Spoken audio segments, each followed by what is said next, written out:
মুক্তিযোদ্ধা তিনি যিনি অস্ত্র হাতে যুদ্ধ করেছেন, বাকিরা সবাই মুক্তিযুদ্ধ সহায়ক। প্রতিমন্ত্রী শামা ওবায়দ কিছু বলতে চান? মাইক দেন, প্রতিমন্ত্রীকে মাইক দেন।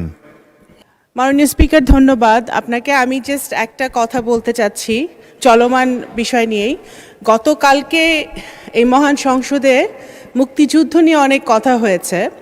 তারপরে আমার মনে হয়েছে যে যেহেতু এই সংসদে আমরা যারা আছি তারা মুক্তিযুদ্ধের চেতনা বিক্রি করি না, ধারণ করি। সেই কারণে আমার মনে হয় এখানে যারা বীর মুক্তিযোদ্ধারা আছেন এবং আপনিও বলেছেন আমাদের বিরোধী দলে যারা বসে আছেন তাদের মধ্যেও কিছু কিছু মুক্তিযোদ্ধারা আছেন, আপনারা তাদের নামের আগে, আমাদের সবার নাম যখন বলা হয়, মুক্তিযোদ্ধাদের নাম, তাদের নামের আগে যদি বীর মুক্তিযোদ্ধাটা বলা হয় এবং তারপরে নামটা বলা হয়, তাহলে মনে হয় যারা ইয়াং জেনারেশন আছে, নতুন প্রজন্ম, তারাও জানতে পারে এবং মুক্তিযোদ্ধাদেরকেও একটা সম্মান দেওয়া হয়। সংসদের ভেতরে যদি আমরা এটা চালু করি, সংসদের বাইরেও এটা আমরা বলতে পারবো, করতে পারবো। ধন্যবাদ।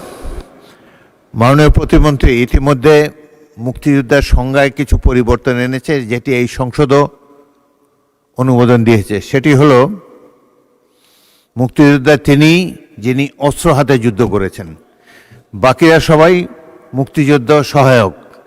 এই সংজ্ঞা পরিবর্তিত হয়ে গিয়েছে। এখানে কজন অস্ত্র হাতে যুদ্ধ করেছে আমার জানা নাই, তবে সাধারণত সংসদে আসন ভিত্তিক পরিচয় দিয়েই আমরা আলাপ করে থাকি। মুক্তিযোদ্ধা পরিচয় এখানে উজ্জ্বল থাকে।